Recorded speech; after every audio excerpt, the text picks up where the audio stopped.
hot off the press, we must discuss the new Netflix documentary on America's Next Top Model. Reality Check Inside America's Next Top Model has just been released at the time that I'm making this video. It's been released on Netflix, and reality TV fans, as well as critics, have been eagerly awaiting for this to come out on Netflix. It's been teased for a while, and a lot of the, I think, eagerness also came from the fact that Tyra Banks herself is in this documentary and a lot of the former judges of the show. Since the pandemic, there's been quite a wave of criticism, like retroactive criticism, reanalyzing America's Next Top Model and all of the things about the show that are problematic when it comes to like body shaming, when it comes to exploitation of contestants, what also feels like just a lot of mean-spirited cruelty that I personally feel you can find in any reality show that was spawned in the early 2000s, in the early days of reality TV. And so there's actually been quite a few documentaries in recent years taking a different look at this show and its history. But like I said, this is the first one that has both contestants and main judges, including the judge, the creator, the co-creator of the show and co-producer Tyra Banks herself. I have a lot of thoughts on this show, so let's get right into it. Before I even watched it, I was on Reddit and I saw a lot of people commenting about how they were already very skeptical of this new Netflix show because Tyra Banks herself is in it. And there was this sentiment that if she is involved, there's going to be a spin on this versus a true reality of what the contestants went through, from their own perspective. Since the pandemic, there's been very much a focus on the contestants' point of view of being on this show, the stuff that happened behind the scenes that was exploitative. And a lot of Reddit users felt like Tyra's involvement in this felt funky. Like, is she up to promoting something new? Is this to like protect her own image? But either way, I think it's fascinating that she got involved because she has been feeling the heat, at least on social media, the last few years since the pandemic, like I said before. So just to see how she would react to these questions and the challenges posed by and the criticism posed by both contestants and fans alike, I was really curious to see what she would say. Sure enough, the show ends with her teasing a new season of America's Next Top Model after it's been dormant for however several years. So in the end, she definitely did take the opportunity to promote a new, awakening of this show. One thing about Tyra Banks is she's going to be a businesswoman, and you got to respect her hustle. Although what the show poses and what contestants have been saying for years is like, at what cost? Like, at what cost is it all about making money and having a new business venture? For anybody who's been following all of this criticism on social media and recent documentaries, let me just start by saying, if you're entertained by stuff like this, the analysis of reality TV, I think you'll enjoy this show, but it really didn't offer anything groundbreakingly new. Like, a lot of what was talked about, the same exact contestants have been talking about online or in previous documentaries. One of the former judges / creative directors of this show, Jay Manuel, is also in the documentary, and he's been talking for years. I mean, he put out a book that was loosely based on his experience in real life on the show with Tyra Banks, but it's basically, I think he made it fiction so that he wouldn't get sued, but you can tell from just reading a synopsis of the book that he wrote, I think, again, during the pandemic, around that time, that it's obviously based on his relationship with Tyra Banks and this show, America's Next Top Model. So he has been very vocal in recent years about his experience with her and the fallout with her and how sort of toxic the show was, even for him as an employee. Forget the contestants. Even people working for the network have a lot of criticism. So it's kind of the same sort of summary of events, but I will say this is probably the most comprehensive documentary that I've seen because A, it's Netflix, but B, it's 3 episodes, and C, you have contestants in it, you have former judges, and you have Tyra herself. So although the information is kind of recycled, if you've already been keeping up with the retroactive, analyses of this show and reality TV in general, there were a few takeaways from this Netflix show that I thought were compelling. The very first thing is how much Tyra Banks really is evolving into a modern day Oprah. That was one of my takeaways. And by that I mean Tyra Banks is a fantastic storyteller and she's very sort of inspiring to listen to. She kind of commands your attention. And there's something inspiring about it for sure, but you also sort of question how genuine what she's saying is, which again is very much like Oprah, that after a while you're like, okay, but all this feels sort of salesy or like self promotion. For example, in the first episode of this Netflix show, when they talk about the origin of the show, Tyra talks about how no network wanted to touch it, wanted to be involved with America's Next Top Model. And I have a very different recollection that I feel like I've seen multiple documentaries where Tyra herself and other producers and execs said that multiple networks were interested, including, if I'm not mistaken, MTV.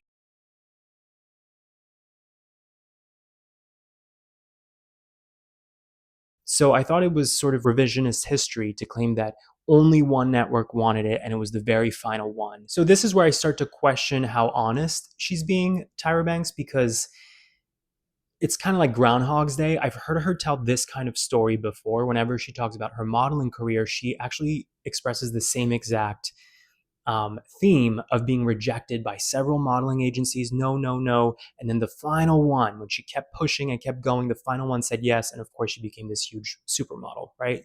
So it feels very Oprah-esque in that sense that it's all about like perseverance and I just kept fighting, but it was my destiny because I willed it to be my destiny. Speaking of this like inspirational storytelling, Tyra Banks constantly will talk about how, despite all the criticism of the show today, of America's Next Top Model, she was really pushing to show a variation of beauty and that she was really this like visionary of showing different versions of what human beauty could look like, whether it was plus size models, different races, different heights, that she was trying to push the boundaries of what the fashion industry considered beautiful. While we might look back at the show and realize how progressive it was, and it definitely was. It definitely had diverse casts. It definitely was pushing the idea of body positivity before that was ever a thing. It had gay contestants, it had a trans contestant. Like that was for sure ahead of its time. While that may be true when we look back at the show now, I don't know if Tyra was consciously doing that during the show's creation. It just feels again very opportunistic to look back and now frame it that way to sort of deflect off of so much of the heat that she and the show's creators will receive. It's hard to really assess somebody's intentions, right? If they tell you this is what their intentions are, you sort of are inclined to believe somebody, but we don't really know. I mean, you could argue that these progressive elements of the show were more about ratings and, shock value of, oh, there's a trans character, on this show, and a lot of these things that in retrospect were sort of ahead of its time definitely also created a shock value and weren't always handled appropriately. There were controversial scenes with her on America's Next Top Model, kind of mocking the fact that she had transitioned. So it's hard to gauge like, okay, was this show intentionally progressive though, or was all of this sort of gimmicky to get more media attention and more viewers and more ratings? So that was the first takeaway for me. The first thing that I sort of noticed and paid attention to with the creation of this docu-series really was like Tyra's credibility. And I don't know exactly what her intentions were and how honest or dishonest she is in this docu-series, but it was definitely a source of skepticism for me. The other thing, of course, is the involvement of the other judges in this docu-series, and they seem to me more transparent, whereas Tyra, you can still see that she's storytelling in this docu-series. Like she's still definitely saving face and trying to present a certain way, whereas I feel like the other judges in this docu-series are like, you know what? I got nothing to lose. It's not like I created the show. It's sort of like listening to former employees versus the former employer, right? Like once you've been removed from a company long enough, it's easier as a former employee to be like, you know what, I'm distanced from this emotionally so I can talk more openly about it. Whereas like the boss is always going to present a certain way. You do hear from the contestants in this docuseries, like I said, which has been a theme since the pandemic, hearing more from contestants of reality TV and their perspectives and the controversies behind the scenes and elements that were exploitative.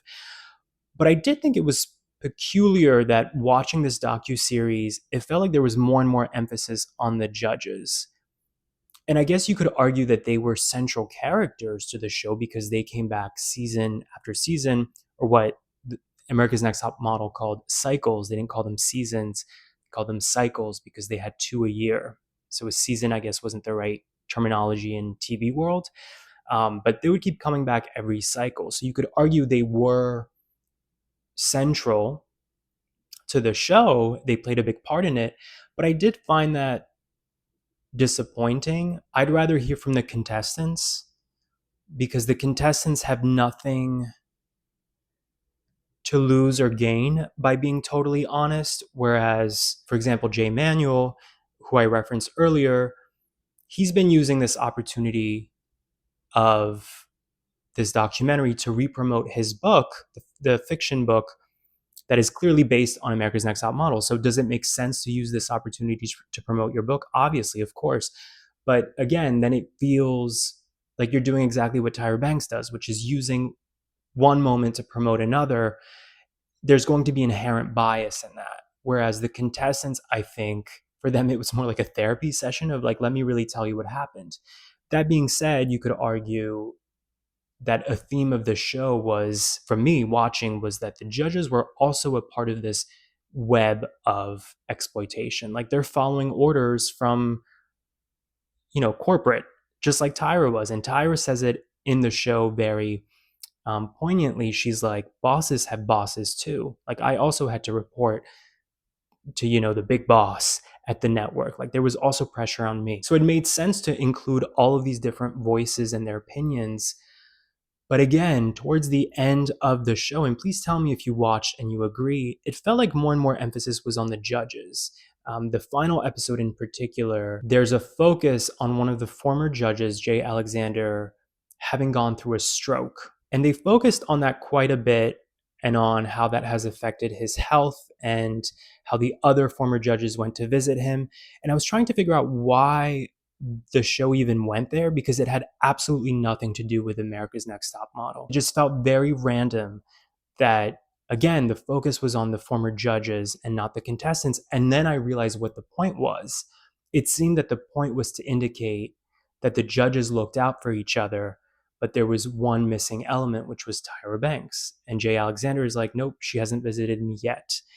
And I sort of felt like, oh, okay, the show, even though Tyra's getting a platform here to talk about her, her stance and saving face, I felt like the docuseries was also very much trying to paint a picture of Tyra's kind of in her own world, very separate from not just the contestants. She not just has created purposefully distance from the contestants, but from the other judges, some of whom she was close to.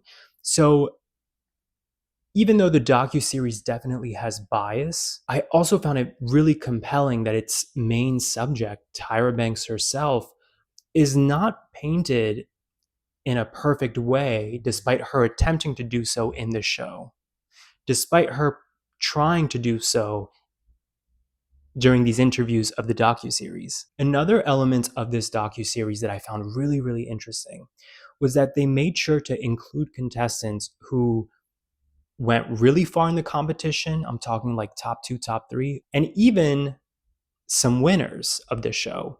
And normally when you hear contestants expressing their grievances of the show, oftentimes they're contestants who didn't really make it that far in the competition.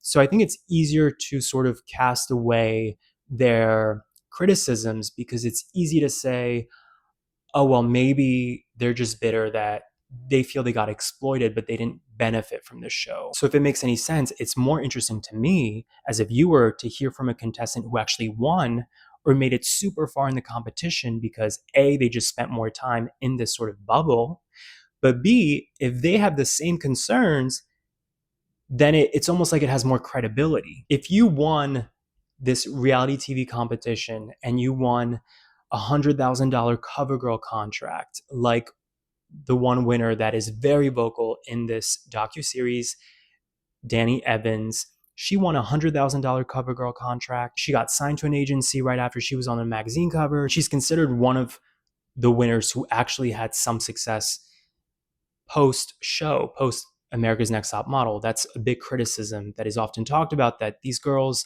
most of them don't actually become signed models. They don't sign to agencies after the show. She actually signed and she's gotten work, but she's very vocal about her criticism of the show and of Tyra Banks specifically. So for me, that was really compelling to see, like, wow, that gives more credibility to these points of criticism. If somebody who benefited the most they could possibly benefit from the show is still like, yeah, this was fucked up in so many different ways. Danny Evans basically expresses that Tyra Banks openly told her, I didn't look out for you, and I haven't looked out for a lot of the winners. It's ironic because I think in the first episode of the docuseries, Tyra Banks mentions how before America's Next Top Model, models were considered unsympathetic characters. She uses that word. And ironically, she's the one in this docuseries who seems the most unsympathetic. Like, from different judges, former judges talking about her, different contestants like Danny Evans, who won the whole show, there's this depiction of Tyra Banks that she lacks empathy for others. And I found it really interesting watching this docuseries that Tyra's very polished in this docuseries. It's like she knows the right thing to say for every question. It feels rehearsed. And so on the one hand, it's like you're impressed by her professionalism. There's a couple of questions that she refused to answer. And she's like, I would rather handle that one-on-one with that person, not gossip about it on camera. So on the one hand, you sort of respect her unemotional sort of reaction that feels very polished and professional. But on the other hand, that's exactly the criticism, that she sort of lacks emotion in handling these relationships with other human beings. There's certain disconnects that she just doesn't seem to fully get. For example, the former judges talk about how they got fired from the show and it was leaked to the press, even though they had been told, we're going to do a joint press release. And so essentially they were manipulated, and them being fired was blasted to the media. In the docuseries, they're saying like, that's screwed up, that's not professional, and it's embarrassing. And they did the network or the producers or whatever, perhaps Tyra herself, they handled this the wrong way. And then when Tyra's asked about it, she basically frames it as, oh, they still think that I fired them, but it was the bosses. And it like doesn't click for her that they're not upset that they got fired. They're upset by the way the firing was handled. It's like certain things she doesn't seem to connect the dots of why others are upset with her or the show. And in watching this, I couldn't help but feel that I've met Tyra Banks before. It clicked for me that Tyra is like that person in the workplace, at the office. Please tell me if you relate to this. You know how there's people you work with where outside of work, they're fun, they're warm, you enjoy your time with them, but then it's like at work they're a different person. It's almost like they turn something off to be in corporate mode, and it's jarring because you see almost like this survival mode develop where they will be the first person to throw you under the bus, throw this person under the bus, lie if it means getting a step up and getting that raise. And so I'm aware that Tyra was also sort of following orders, and I think she was sort of perpetuating an exploitative culture or a shock value thing that isn't redeemable, that isn't ethical, maybe even. I'm aware that she was perpetuating that. Like, she was not necessarily the creator of that, but the person who continued it. So I have empathy for that. But I also, having been in the workplace and being around people who behave like that, it's disturbing because they're continuing a toxic pattern. I think Tyra Banks is one of those people who will do anything to maintain her image, her career, and her financial wealth, even at the detriment of other people. And you see this quality in a lot of founders and CEOs and business owners, where, again, there's something that feels to me very unempathetic and borderline sociopathic. But then you see so many people like this at the top, right? Elon Musk types that you think, is that what you need to do to be at in that place? I wonder if it is like a survival mindset of black and white. Like if I'm not like that, then I will fail and I'll be on the streets homeless. And in my mind, it's like there's quite a bit of gray area in between, right? It's like a spectrum. It's not like, you being kind to the people who work for you is suddenly going to destroy what you've built. I feel like there's a halfway point there, right? Like I don't want to be poor, but I'm also not willing to compromise relationships with people and treat people like shit for the sake of making more money than them. The absolute final takeaway though for me with this docuseries on Netflix is, at the end of the day, this modeling competition TV show was really a TV show first before being a modeling competition. And I think you can say that about every reality show, but especially of that era that did a really good job at fooling us that it was something else. For example, American Idol, singing competition, yes, but it's really a TV show first. And you see that sort of, is that a word, devolution, devolving nature? You see that devolving nature over time where things become more gimmicky and shock value oriented for the sake of, I guess, getting media hits the next day, versus in the beginning, American Idol, America's Next Top Model, a lot of these shows, you see that in the beginning, it was its most raw form. It was really more well intended, it seems, but then it really becomes this gimmicky, campy thing about shock value. I think a lot of us understand that now about reality TV, but I think for those early contestants, some of whom are in this docuseries, it must have been very troubling to kind of be gaslit by society and this narrative of how you were portrayed on TV, which really was a caricature of you as opposed to like like we all are multidimensional people. If you saw the show already, please let me know your thoughts on this Netflix documentary. Otherwise, let me know what you think about all of what I said. Are you going to watch it? Do you have any curiosity to watch it? If you haven't seen it, I hope I haven't spoiled it too much for you. But again, it didn't really it didn't really provide anything groundbreakingly new. All of this stuff has kind of been rehashed since the pandemic now for multiple years. But it was very interesting to hear again from Tyra herself and former judges and contestants. As always, I want to know what you think. Let me know in the comments.